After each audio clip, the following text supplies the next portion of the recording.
Tim mar Kenya mano dhi e tuke mag ng'wech mag jotugo mantiere bwo higni 20 e boma ma Eugene, Oregon. Uduogo pacho kae, tim no noyudo midila 11 magin 4 mag goldi, 3 mag silver kod 4 mag bronze. Tim no norwaki lap ndeke ma Jomo Kenyatta gi anyuondgi kachiel gi jotelo mag ng'we e pacho kae. Jaloch midila mar goldi e mita 1500 Josephine Sembeyo Macha onyiso mor mare kowacho ni mae en piem mare mogik ma jong'wech mantiere bwo higni 20.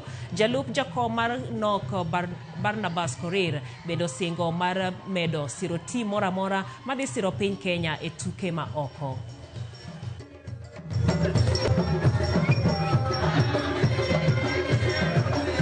Nashukuru Mungu tumeenda vizuri, tukarudi vizuri.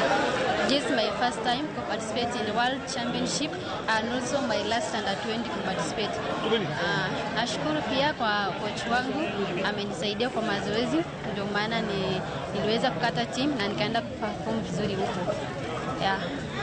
Nashukuru pia the founders of Mark family, Darius and Aaron and Chris for good support mpaka saa hizi.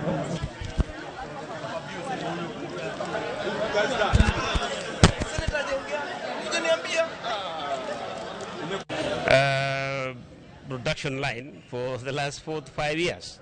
But you see, when you nurture talent, it is not that just pick somebody and then they disappear the way some of you have been saying.